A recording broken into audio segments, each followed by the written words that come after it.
같이 보실 말씀은 이사야서 43장 21절, 마태복음 12장 28절입니다. 이 백성은 내가 나를 위하여 지었나니 나를 찬송하게 하려 함이니라. 아멘. 마태복음 12장 28절입니다. 그러나 내가 하나님의 성령을 힘입어 귀신을 쫓아내는 것이면 하나님의 나라가 이미 너희에게 임하였느니라. 아멘. 참 귀한 찬양 감사드립니다. 하나님께 찬양하시기 위해서 참 많은 준비를 하신다는 것을 알고 있습니다. 하나님께서 그 마음과 생각을 하시고 올려드리는 찬양을 기쁘시게 받으셨으리라 믿습니다. 아멘. 우리가 찬양하고 있는 이 행위는 참 귀한 것이에요. 우리에게 임한 하나님의 나라 속에서 하나님의 영광을 찬양하고 하나님 나라의 아름다움을 전하고 있기 때문에 그렇습니다. 아무나 그렇게 찬양할 수 있는 거 아닙니다.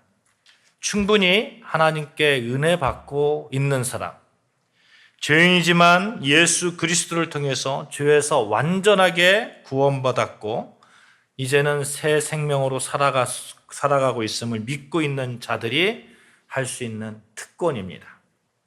오늘 구약의 본문 말씀 있죠? 본문 말씀에서 뭐라고 말씀합니까?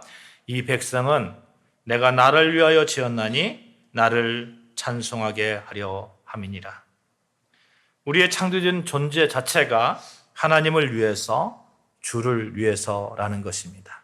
그 창조 목적에 합당하게 우리가 찬양하고 있으니 얼마나 복된 삶, 행복한 삶, 가치 있는 삶을 살고 있느냐 하는 것이죠. 그런데 이 하나님을 찬양하는 데 있어서 이렇게 방해하는 마음의 심적인 어떤 그런 갈등들이 있습니다. 여러분, 이 창조된 목적에 우리가 늘 언제나 합당하게 살고 있느냐 하는 거예요. 그렇지 않다는 것을 우리가 알고 있습니다. 어떤 때는 하나님을 찬양하는 삶을 살고 있는 것 같지만 어떤 때는 정말 삶에 찌들려 있는 그런 모습을 보면서 혹시 내가 내 자신만을 위해서 살고 있지는 않은지 하는 그런 모습들을 발견하곤 합니다. 그래서 이 백성은 내가 나를 위하여 지었나니 나를 찬송하게 하려 함이니라 라는 우리를 향한 하나님의 창조의 목적 앞에 어떤 찜찜함, 답답함 이런 것을 가질 수밖에 없죠. 나는 하나님을 찬송하기에 합당한 삶을 살고 있는가? 나 같은 죄인이 어떻게 하나님을 찬양할 수 있을까 하는 그런 생각입니다. 좀 완전해진 다음에 하나님을 찬양해야 되지 않을까 하는 그런 생각들이죠. 예를 들어서 어떤 분이 이제 교회를 좀 다니시면서 예수님을 구주로 모셨으면 좋겠다, 영접했으면 좋겠다 이런 말씀을 이렇게 전도를 하다 보면 어떤 분들은 이런 말씀을 하시는 분들이 있어요. 내가 담배를 끊고 가겠습니다. 내가 술을 끊고 가겠습니다 하는 그런 말씀들이죠. 그러니까 좀 교회 다니고 예수님을 믿는 데 있어서 뭔가 불경스러운 모습을 보일 때 내가 예수님을 믿을 수 있을까 하는 그런 마음이죠. 그게 좀 해결되고 나서 가야 되지 않을까 하는 그런 마음입니다. 마찬가지로 내가 좀 어떻게 좀 그리스도인다운 모습을 가진 다음에 하나님을 찬양해야 되지 않을까 하는 그런 생각들을 하게 된다는 겁니다. 그런데 여러분, 아이러니하게도 우리가 죄인됨을 알기에 하나님을 찬양할 수 있는 은혜가 있습니다. 창세기 1장 26절에 보시면 하나님께서 태초에 우리를 창조하실 때에 창조의 하나님의 의지가 나옵니다. 하나님이 이르시되 우리의 형상을 따라 우리가 사람을 만들고 그들로 바다의 물고기와 하늘의 새와 가축과 온 땅과 땅에 기는 모든 것을 다스리게 하고자 하시고 하나님이 자기 형상대로 사람을 창조하시되 남자와 여자를 창조하시고 여러분과 저를 어떻게 창조하셨다고요? 하나님의 형상대로 창조했다고. 하나님의 형상대로. 더군다나 당신의 형상으로 창조된 우리들에게 바다의 물고기와 하늘의 새와 가축과 온 땅과 땅에 기는 모든 것들을 다스리게 하셨다 하는 겁니다. 하나님 다음으로 권력을 가진 자가 누구예요? 사람입니다. 아담과 하와였어요. 아담이 창조되었을 때를 그때 상황을 성경에서는 이렇게 말씀하고 있거든요. 하나님 보시기에 좋았더라.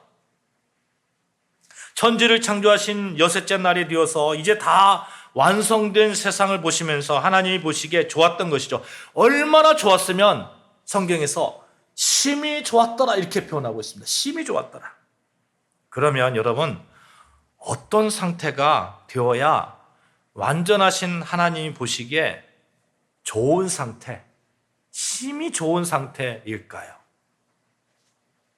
우리가 성경을 통해서 좀 유추해 볼 수 있을 수 있을 것 같아요. 아담과 하와가 죄를 범함으로 그때부터 인간에게 들어온 것이 무엇입니까? 대표적으로 죽음입니다. 죽음. 또 여자는 해산의 고통이 있었고 남자는 평생의 수고하여야 땅의 소산을 먹을 수 있게 되었습니다. 그렇다면 아담과 하와가 죄를 범하기 전에 하나님 보시기에 심히 좋았더라는 말씀 속에서 그 환경은 어떤 환경일까요? 뱀은 여자의 후손에 발을 물지 않았을 것이고 남자는 여자를 다스리지 않았을 것이고 땀 흘려 일하지 않아도 되었을 것이고 죽음도 없었을 것이고 여자는 해산의 고통도 없었을 것이고 다툼도 없었을 것입니다. 정말로 최고의 환경 아닙니까? 이런 환경 속에 사람이 있다 보니까 더군다나 하나님의 형상으로 만들어지잖아요. 하나님의 형상으로 만들어지고 또 하나님 다음으로 권력을 가지고 있으니까 인간의 교만이 하늘을 찌르는 거예요. 하늘을 찌르는 거예요. 그러니 하나님처럼 되려고 하나님께서 먹지 말라고 하신 선과 악을 알게 하는 나무를 먹지 않습니까? 무슨 말입니까? 환경이 너무 좋다 보니까 도리어 하나님께서 인간을 창조하신 창조의 목적을 잃어버리게 되더라는 겁니다. 그런데 이제는 어떻게 되었습니까?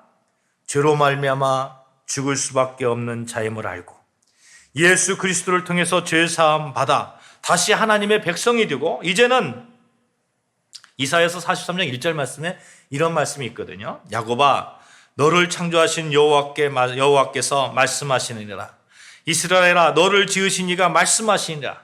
너는 두려워하지 말라. 내가 너를 구속하였고 내가 너를 지명하여 불렀나니 너는 내 것이라. 죽음에 대한 두려움이 있기 때문에 이 말씀이 은혜가 되는 거예요. 이 말씀에 힘을 얻는 거예요. 감격하고 힘을 얻고 두려움을 떨쳐버리고 그래 내가 하나님이 나와 함께 하시지 감사할 수 있는 겁니다. 로마서 8장 38절 39절 말씀에 내가 확신하노니 사망이나 생명이나 전사들이나 권세자들이나 현재일이나 장래일이나 능력이나 높음이나 깊음이나 다른 어떤 피조물이라도 우리를 우리 주 예수 그리스도 안에 있는 하나님의 사랑에서 끊을 수 없느니라. 하나님의 사랑에서 떨어져 본 자만이 하나님의 사랑에서 붙어 있는 것이 얼마나 귀한지 아는 것이죠. 그래서 우리 주 예수 그리스도 안에 있는 하나님의 사랑에서 끊을 수 없는 그 은혜에 감사하고 고백하고 하나님을 찬양할 수 있는 겁니다.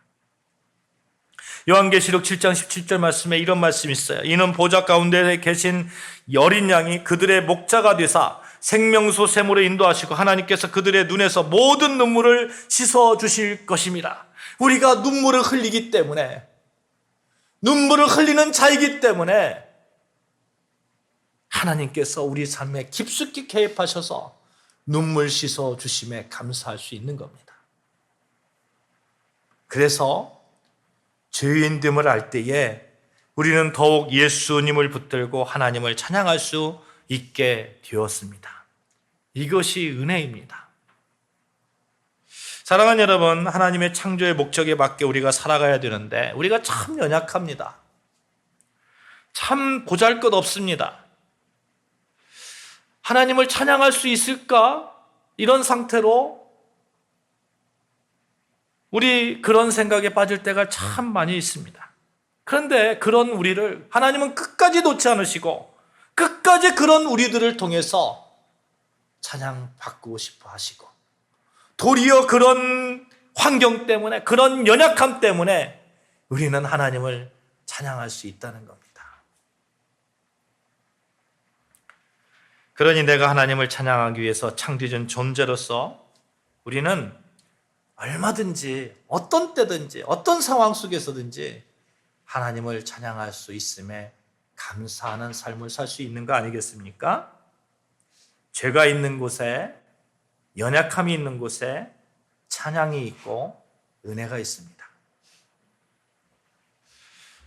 우리는 연약함 속에서 도리어 아이러니하게도 하나님을 찬양할 수 있다는 이 사실, 죄 가운데 연약함 가운데 하나님 나라의 백성으로 살아갈 수 있음에 감사할 수 있고 하나님의 은혜만이 우리를 살림에 감사할 수 있는 이 사실에 우리 또한 늘 감격하고 하나님의 은혜 아래 살아가고 있음에 감사하는 거 아니겠어요? 사랑하는 여러분, 우리가 참 연약한 존재입니다만 우리는 하나님의 은혜를 누리며 감사하며 늘 찬양하는 삶, 하나님 나라의 행복을 나누어 주는 삶을 충분히 살 수 있음을 기억하시기를 바랍니다. 아멘. 하나님 나라의 백성의 의무, 하나님을 찬양하는 그 일을 감당할 수 있다는 거예요. 어떤 상황에서든, 어떤 순간에서든. 여러분 한번 생각해 보세요. 우리 아름다운 교회의 이런 지금 환경 속에서 우리가 하나님을 찬양하고 또 음악회를 열고 이런 것들이 가능합니까? 세상 사람들이 보기에는 가능할까? 그런데 우리는 가능한 거예요. 우리는 가능합니다. 연약함 속에 도리어 하나님을 찬양할 수 있는 기회가 열려 있습니다.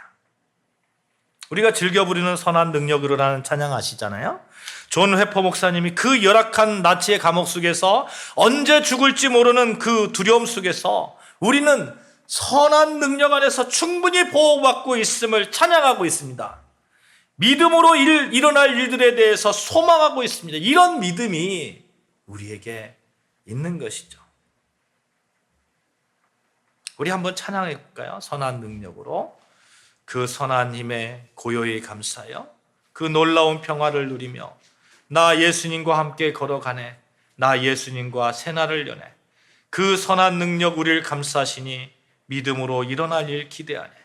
주 언제나 우리와 함께 계셔 하루 또 하루가 새로워. 찬양입니다.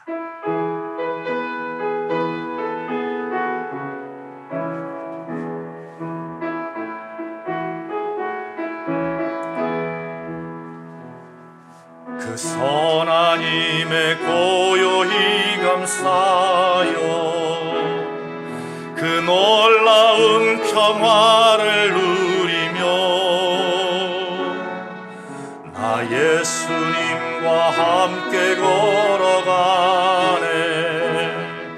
나 예수님과 새날을 여네. 그 선한 능력 우릴 감싸시니 믿음으로 일어날 일 기대하네. 주 언제나 우리와 함께 계셔 하루 또 하루가 늘 새로워. 이런 찬양이 가능한 이유가 뭘까요?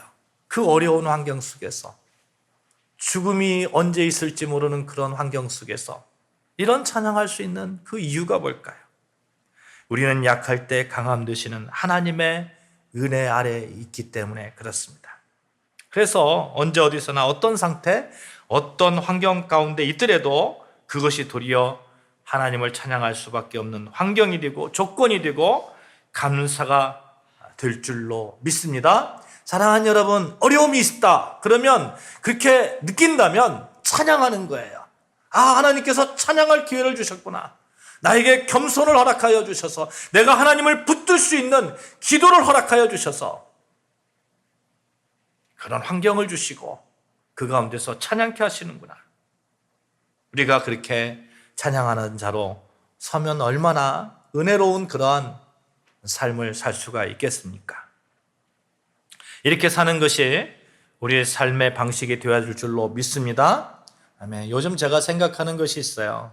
오늘 본문 말씀, 하나님의 나라가 이미 너에게 임하였느니라, 이 신약의 말씀, 하나님의 나라가 이미 내 앞에 와 있는데 그 아름답고 찬란한 하나님의 나라를 누리며 전하는 삶이 되는 거죠.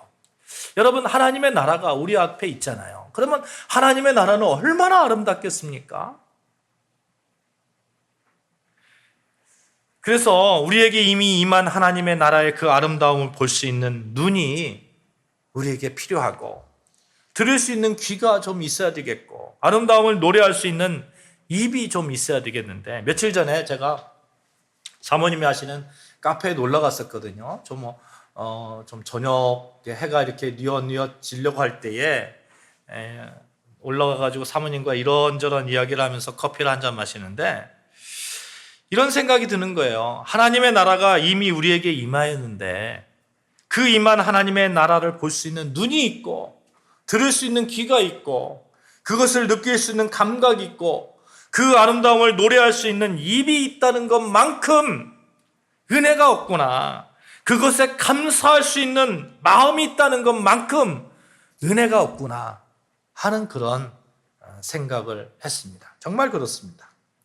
우리에게 임한 하나님의 나라의 아름다움을 볼 수 있는 눈과 들을 수 있는 귀, 느낄 수 있는 영적 감각이 살아있다면 그것만큼 행복한 것은 없을 것입니다. 그 행복으로 인해서 자연스럽게 하나님 나라의 아름다움을 전하면서 하나님을 향한 찬양을 올려드릴 수밖에 없는 것이죠.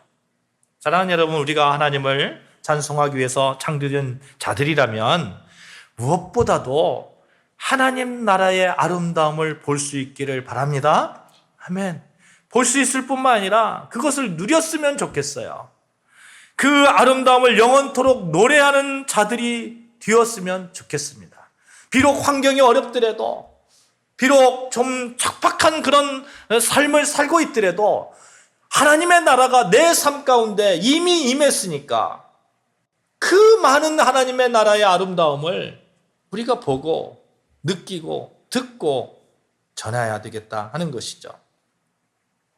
사실 찬양한다는 것만큼 복된 일이 없습니다. 찬양하는 삶, 하나님 나라의 아름다움을 노래하는 삶은 우리가 그렇게 보고 느끼고 경험하고 그래야 정말 진솔된 마음으로 전할 수 있고 찬양할 수 있지 않겠어요? 구약의 본문에서 정말 하나님께서 당신을 찬송하게 하려고 우리를 지으셨다고 하셨는데 그 지으심에 합당한 삶을 살기를 하나님께서 원하시고 하나님의 나라를 이미 우리 삶 가운데 펼쳐주셨는데 우리의 눈이 떠져서 그 아름다움을 보면서 하나님을 찬양했으면 하는 것이죠. 그렇게 찬양하는 자를 하나님께서 정말 얼마나 이뻐하실까요? 여러분, 어떤 사람이 예쁨 받을까요? 어떤 사람이? 자꾸 부모도 그렇잖아요. 부모의 뜻에 이렇게 합당하게 이렇게 사는 그런 자녀를 볼 때 이뻐하고 더 주려고 하고 그러지 않겠어요? 우리 하나님도 마찬가지 않겠습니까? 하나님의 뜻, 당신을 찬송하게 하려고 우리를 지으셨다고 하셨는데 그 뜻에 합당한 삶을 사는 자들, 하나님께서 내려주신 하나님의 나라를 아름답게 보면서 아름답게 들으면서 아름답게 누리면서 그것을 세상에 전해주려고 하는 자들, 그런 자들을 볼 때 하나님께서 예쁘게 봐주시고 더 이렇게 뭔가 주시려고 하시고 그러지 않겠어요? 그래서 찬양을 통해서 우리를 회복시켜 주시고 찬양을 통해서 우리에게 기쁨을 주시고 아픈 자를 치료해 주시고 상처난 자를 꿰매 주시고 더욱 풍성한 하나님의 은혜를 내려주시는 것입니다. 찬양은 그런 힘이 있어요. 찬양은 더욱더욱 하나님의 은혜를 받는 그런 힘이 있습니다. 사무엘상 16장에 보시면 이스라엘 사울왕이 심한 정신질환에 시달렸을 때 그걸 치료하는 그런 과정이 나오거든요. 정신질환, 우울증, 질투심, 피해의식, 과대망상증, 복수심, 수치심, 이런 것들 다 정신질환에 속하잖아요. 근데 사울이 음악을 통해서 이 치료되는 것을 볼 수 있습니다. 다윗이 수금을 들고 와서 손으로 탄즉 사울이 상쾌하게 낫고 악령이 그에게서 떠나더라. 여러분, 상쾌하게 나왔다고 그래요. 상쾌하게. 얼마나 기분 좋게 나왔으면 상쾌하게 나왔다고 합니까? 찬양은 하나님을 영원롭게 할 뿐만 아니라 우리 삶을 회복시키고 여러분과 저의 삶을 상쾌하게 합니다. 믿으시면 아멘 하십시다. 아멘. 그러니까 우리가 찬양을 하면서 상쾌한 기분을 느끼고 상쾌하게 회복되어야 되는 거예요.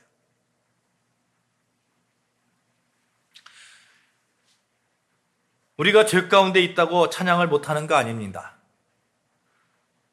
도리어 죄 때문에 하나님을 더욱 알아가고 예수님을 더욱 붙들면 그것이 감사이고, 그렇기 때문에 그것 때문에 더 상쾌한 하나님의 백성됨을 알게 되는 것이죠. 환경이 어렵다고 찬양을 못하는 것이 아닙니다. 환경이 어려우면 어려울수록 더욱 성령님의 도우심을 덧입어서 하나님을 찬양한다면 그것 또한 은혜입니다.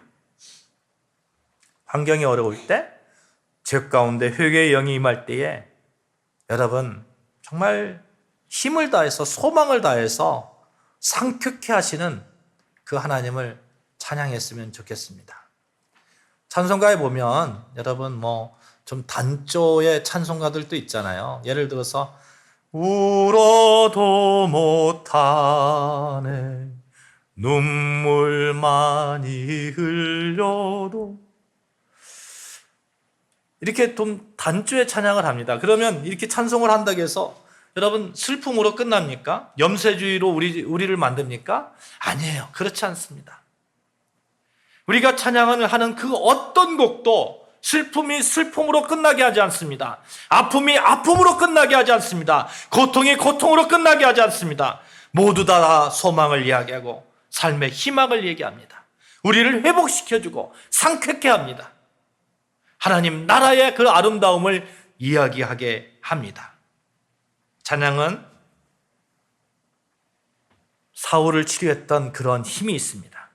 회복의 은혜가 있고 소망에 있게 하고 사랑이 있게 하고 상쾌케 합니다. 사울이 누렸던 그 상쾌함을 여러분과 저도 충분히 누리고 다른 사람에게도 전하는 여러분과 저 되어주시기를 바랍니다.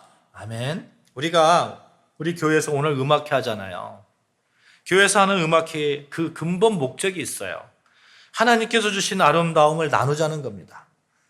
하나님의 나라가 이미 임하였는데 그 아름다움을 찬양하고 또 그 가운데서 복음을 전하고 하나님의 나라를 보여주자는 겁니다. 지치고 상한 세상 사람들에게 하나님의 나라가 얼마나 아름다운지 얼마나 안전한지 보여주자는 겁니다. 그래서 우리 교회에서 하는 음악회가 의미가 있고 귀합니다. 저는 가끔 찬양을 하다 보면 하나님께 분명히 영광을 돌리는 것임에도 불구하고 도리어 내 자신이 충분히 회복되고 도리어 내가 하나님의 보호 아래 있음에 감사하는 그런 마음을 가지게 됩니다. 그래서 삶의 어떤 쿠션과 같은 그런 것이 이 찬양이 되는 거죠. 여러분 건물에서 불이 났을 때 막 밑에다가 깔아놓잖아요. 119에서 막 깔아놓는데 그때 막 대형 그런 그 안전 그 장치를 깔아놓는데 그게 마치 큰 쿠션과 같잖아요. 인간이 안 아플 수가 없습니다. 늘 행복한 그런 환경 속에 있을 수만은 없습니다. 안타까운 환경도 있을 수 있습니다. 그때 아픈 인간이 떨어질 수 있는 쿠션은 찬양입니다. 여기저기 부딪히고 상처 입지만 그래도 찬양의 쿠션이 있어서 조금은 덜 상처 입고 견뎌낼 수 있습니다. 그래서 저는 강력하게 말씀드립니다. 찬양으로 하나님께 영광을 돌리는 우리 아름다운 교회 성도 여러분들 모두 하나님이 주시는 찬양의 쿠션 가운데 더욱 안전한 그런 삶을 누리시기를 주님의 이름으로 축복합니다. 아멘. 그리고 그것뿐만 아니라 누군가에게 찬양의 쿠션을 제공하는 귀한 삶이 우리 아름다운 교회 가운데 넘쳐나기를 바랍니다. 하나님의 나라가 이미 임했는데 그 하나님의 나라, 그 아름다움을 전하면서 찬양하면서 하나님이 주시는 안전함을 전하면서 그렇게 살면 이 백성이 내가 나를 위하여 지었나니 나를 찬송하게 하려 함이라는 하나님의 창조 목적에 가장 합당한 삶을 사는 것이 아니겠습니까? 그런데 우리가 그렇게 찬송하면 그런 삶을 늘 강구함에도 불구하고 어떤 때는 우리가 좀 약하잖아요. 약해서 좀 지칠 때가 있어요. 지칠 때는 이게 과연 찬송이 나올까 할 때가 있습니다. 그때 여러분 성령님의 도우심을 간구하시기를 바랍니다. 아멘. 오늘 신약 본문의 배경을 보시면 귀신이 들려서 눈이 멀고 벙어리 된 사람들을 예수님께서 고쳐주셨어요. 귀신이 들렸다는 것은 귀신이 그 사람을 장악하고 있다는 거잖아요. 귀신에 끌려다니는 사람들입니다. 영혼이 황폐해질 대로 황폐해졌어요. 더 이상 하나님께서 창조하신 그 창조의 목적에 맞게 살아갈 수 없는 자들입니다. 얼마나 답답하겠어요. 우라통이 터지고 어떤 사람은 그래서 폭력적이 되고, 그런데 예수님께서 그런 자들을 고쳐주셨어요. 그러니까 사람들이, 어떤 사람은 예수님을 보면서 예수님께서 메시아가 아닐까 하는 그런 사람들 수도 있었고, 바리새인들은 아니야, 저거 귀신 들린 자들을 고치는 거 보니까 저 사람은, 예수라는 사람은 바알세불의 힘을 입어서 그 귀신들을 고치는 거야. 바알세불이라는 얘기는 그 귀신들의 왕이라는 얘기거든요. 그러니까 귀신의 왕의 힘을 빌려가지고 그렇게 고치는 거야. 그러니까 다른 말로 표현해서 예수님이 어떤 자라는 거예요. 사이비 이단, 예수님도 같이 귀신 들린 자들, 이렇게 보는 거죠. 이때 예수님께서 이렇게 말씀하십니다. 내가 하나님의 성령을 힘입어 귀신을 쫓아내는 것이면 하나님의 나라가 이미 너희에게 임하였느니라. 하나님의 나라가 우리 안에 이미 임하였는데, 그러면 우리에게 힘을 주시는 성령의 힘으로 우리는 찬양할 수 있는 겁니다. 귀신을 쫓아낼 수 있는 겁니다. 우리의 어려운 환경들 다 쫓아내면서 하나님을 향한 그 찬양의 삶을 살아갈 수 있는 것입니다. 그러니 여러분, 우리가 정말 찬양하기 위해서, 온전한 찬양을 드리기 위해서, 어떤 상황에서든 하나님께 찬양하기 위해서 성령님의 임재하심을 늘 간구하시기를 바랍니다. 그래야 능력 있게 하나님 나라의 그 찬란한 아름다움을 세상에 보여줄 수 있습니다. 우리에게는 강력한 힘이 있어요. 하나님의 나라가 이미 우리에게 임했습니다. 하나님의 능력이 있습니다. 그 능력을 가능하게 도와주는 성령님이 함께 계십니다. 그러니 이제 우리가 하나님을 찬양하고자 할 때에 능력이 없으므로 주저하지 않았으면 좋겠습니다. 우리 아름다운 교회 능력이 없다고 찬양하는 거 주저하지 않았으면 좋겠습니다. 우리에게는 충분한, 넘치는 능력이 있습니다. 여러분에게 능력이 없다고 찬양하는 그 모습을 멈추지 않았으면 좋겠습니다. 여러분에게는 충분한 하나님의 능력을 덧입고 계십니다.